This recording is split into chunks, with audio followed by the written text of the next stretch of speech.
دیکھیے ان انگوٹھیوں سے علماء بہت سارے بڑے بڑے کام بھی لے لیتے ہیں. رہبر معظم کے متعلق پچھلی دفعہ بھی بات آئی تھی. اچھا چیزیں آپ دیکھ رہے ہیں بعض اوقات لوگ اس پہ اعتراض بھی کرتے ہیں کہ بہت زیادہ ایرانی علماء کا تذکرہ، یعنی لوگ تو آج کل انہوں نے ایران عراق اور نہ اس کے اندر ڈیوائیڈ کر دیا ہے، خود ساختہ ڈویژنز کر دی. لیکن بہرحال ایرانیوں کے اندر خصوصیت ہے جو کہ اور جگہوں پہ شاید حالات اتنے موافق نہیں ہیں، لیکن وہ اپنے علماء کی ایک ایک چیز کو ڈاکومنٹ کرتے ہیں.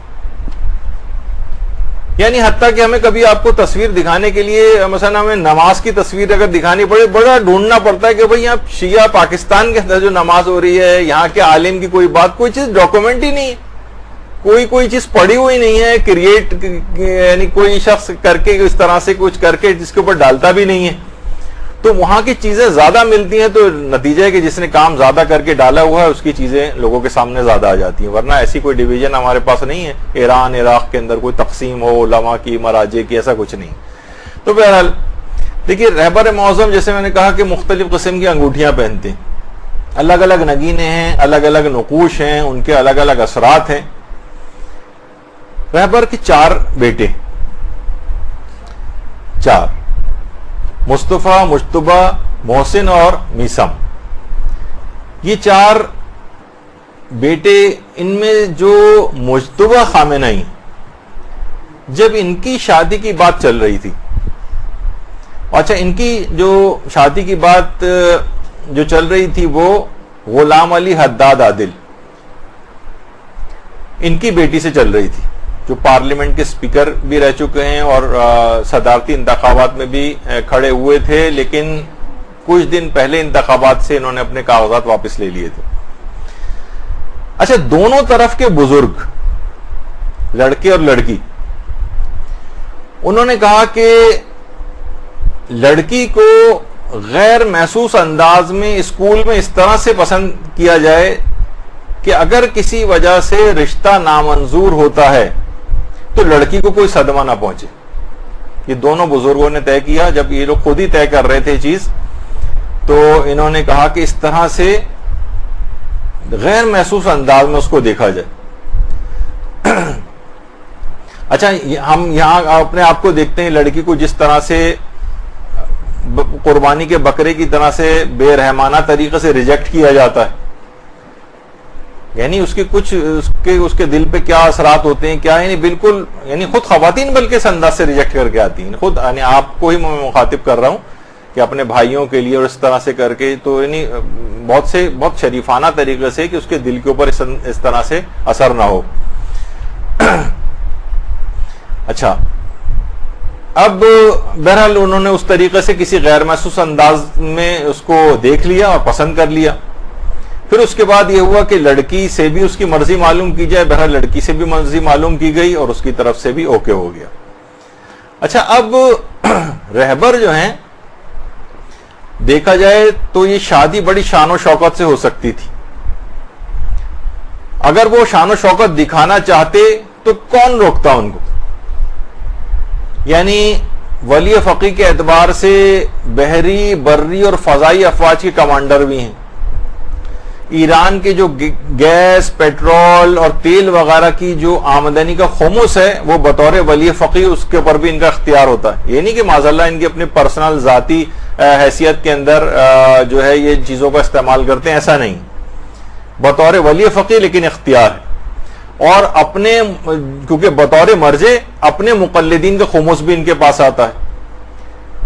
تو دیکھا جائے تو دنیاوی اعتبار سے کتنی زیادہ چیزیں ایسی تھیں کہ اگر یہ خرچ کرنا چاہتے اور تظاہر کرنا چاہتے اور شان و شوکت کے ساتھ شادی کرنا چاہتے تو کوئی امر مانے نہیں تھا، نہ کوئی ایسی مخالفت. چند لوگ اگر اعتراض کرتے بھی تو بھول بھال جاتے کچھ عرصے. لیکن رہبر نے حداد عادل کو بلوایا، ہونے والے اپنے سمدھی کو، اور کہا کہ دیکھو میرے پاس فقط ایک گاڑی ہے، کچھ کتابیں ہیں، 3 کمروں کا ایک گھر ہے.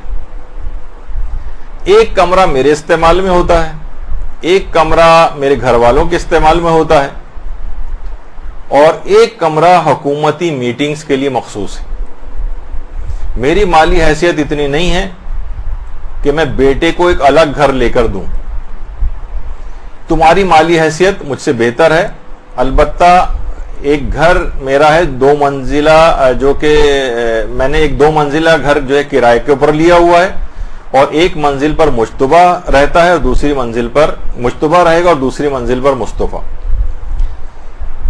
اور تم یہ بات اپنی بیٹی کو سمجھا دینا کہ وہ یہ سوچ کر نہ آئے کہ میں رہبر کے بیٹے سے میری شادی ہو رہی ہے تو اب تو میری زندگی بہت شان و شوکت کے ساتھ گزرے گی.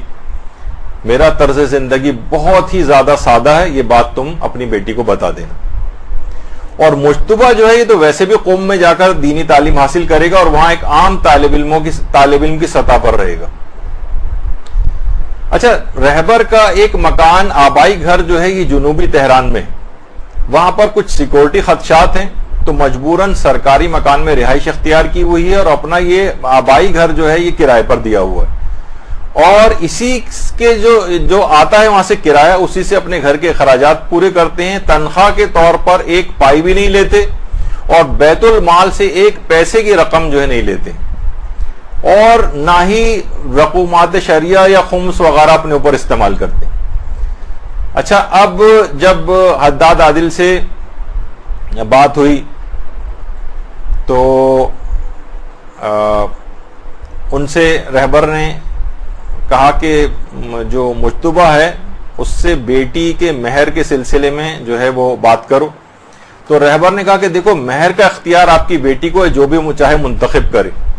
اچھا، میں ایک چیز اور بتا دوں بیچ میں، شاید آپ میں سے اکثر کو پتا بھی ہو، ایران میں ایک سسٹم ہے، وہاں کے پہلے سے رائج ہے، اس میں علماء اس کو بہت ختم کرنے کی کوشش کر رہے ہیں کہ وہاں پر شادیاں اس لحاظ سے بہت زیادہ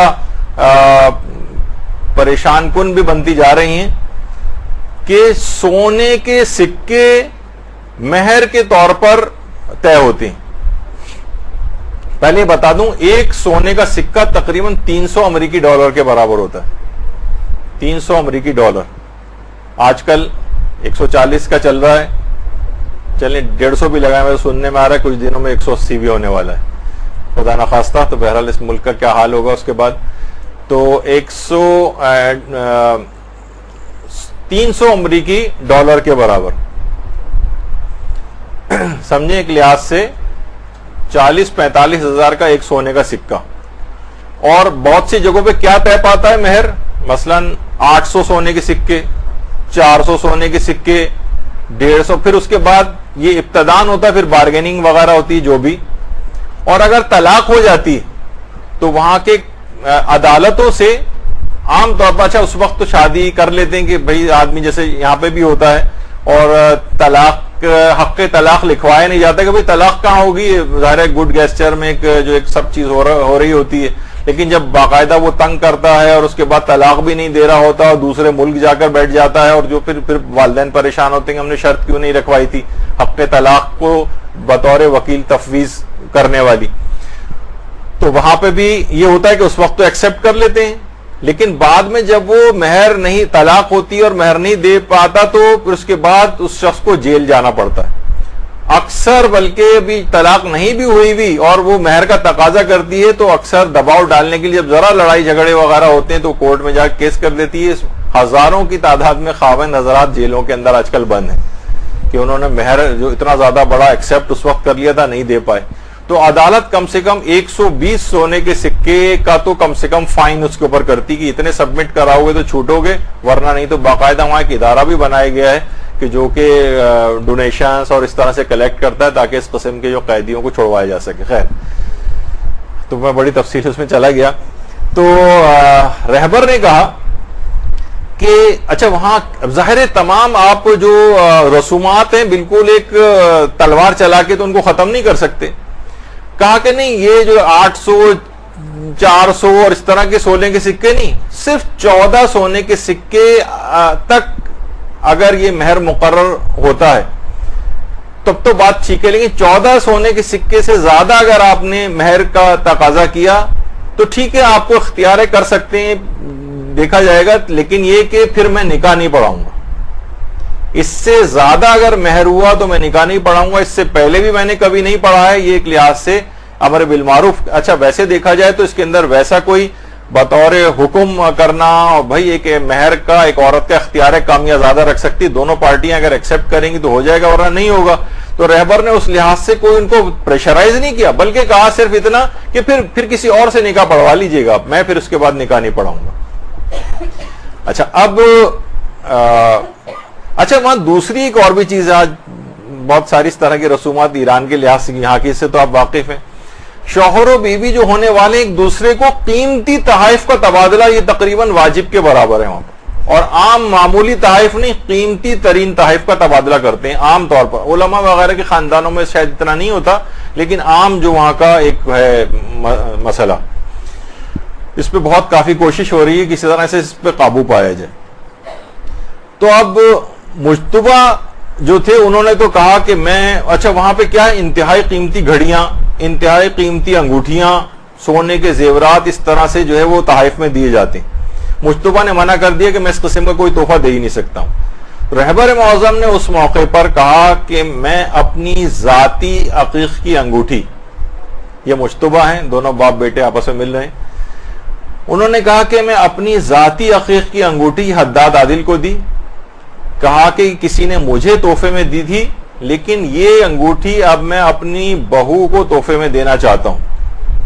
اور کیونکہ مجتبہ, اور اس سے بھی میں یہ کہتا ہوں مجتبہ کے لیے کوئی قیمتی تحفہ نہ خریدے, بلکہ میری اسی انگوٹھی کو مجتبہ کو تحفے میں دے دے. اچھا اس لحاظ سے ایک بہت بڑے مہر کے اعتبار سے جو وہاں کا وہ تھا وہ ختم کیا, اور اس انگوٹھی کے ذریعے انتہائی قیمتی جو تحائف تھے اس کو, اس رسم سے بالکل نجات اس انگوٹھی نے وہاں پہ اس لحاظ سے بہت کام کیا. اس کے بعد ایک اور مرحلہ یہ پیش آ گیا کہ حداد عادل سے یہ بات طے ہوئی کہ جناب اب یہ شادی ہوگی کہاں. تو کہا کہ اگر تم کسی, رہبر نے کہا کہ کسی بڑے جگہ پہ اگر تم کرنا چاہو تو تمہیں اختیار ہے, لیکن پھر میں شریک نہیں ہوں گا. میرا یہ 3 کمروں والا جو گھر ہے اس میں جتنی بھی مہمانوں کی گنجائش بن سکے اس سے آدھے مدعو کر لو. تو انہوں نے کہا یہ تینوں کمرے اگر ملا بھی لیے جائیں تو بہرحال 200 کی گنجائش بنتی ہے, کچھ باہر کا بھی اطراف میں لے لیا جائے تو اس کے آدھے یعنی 100 50 دونوں طرف کے مہمان, قریب ترین رشتہ دار, اور اس میں کچھ صدر خاتمی بھی تھے اس زمانے میں, اور ہاشمی رفسنجانی حیات تھے, اور کھانا بھی بہت سادہ تھا. اور بارات 2 ٹیکسیوں میں گئی, بارات 2 ٹیکسیوں میں گئی ہے. اور ایک موقع پر گاڑی کی بڑی شدید ضرورت پیش آ گئی تھی, لیکن رہبر نے سختی کے ساتھ منع کیا ہوا تھا کوئی سرکاری گاڑی استعمال نہیں کی جائے گی, اور صرف ایک قالین, وہاں پہ قالین تو ایسے ہی جیسے چٹائی کا ایک نہیں فولڈ کر کے کسی کو چٹائی تحفے میں دیں. ایران میں قالین لگژری اور وہ شمار نہیں ہوتے, بلکہ ایک ضرورت کی ایک چیز ہوتی ہے. ایک قالین, چھوٹا قالین جو ہے رہبر نے تحفے میں دیا, ایک حداد عادل نے دیا, اور تاکید کر دی گئی تھی کہ دفتری یا حکومتی کوئی بھی چھوٹی سے چھوٹی چیز بھی شادی میں استعمال نہیں ہوگی. تو بہرحال آپ نے دیکھا کہ رہبر کی وہ انگوٹھی ایک بظاہر ایک دنیاوی اعتبار سے ایک بے قیمت انگوٹھی, یعنی دنیا کے اعتبار سے, یعنی اس کے اندر کوئی قیمتی نہیں تھی کوئی بہت زیادہ, لیکن کتنے قیمتی جنجالوں سے اس نے گھرانوں کو جو ہے نا وہ بچا لیا. اچھا اللہم صلی علی محمد.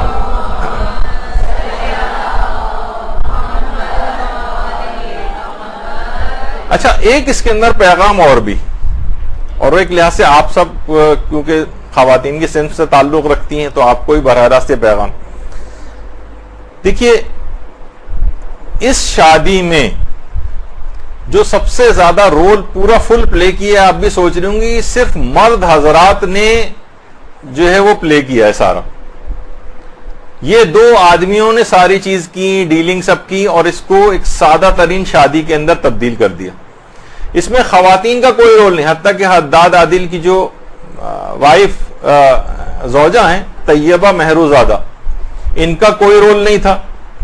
اور رہبر معظم کی زوجہ محترمہ منصورہ خجستہ باقر زادہ, یہ ان کی تصویر, ان کا بھی کوئی رول اس کے اندر نہیں تھا اس لحاظ سے. یعنی ویسے تو گھریلو طور پر جو ہوگا, لیکن اس کی ساری تفصیلات اس کو سادگی کے طور پر کرنے کی یہ مرد حضرات نے خود طے کی.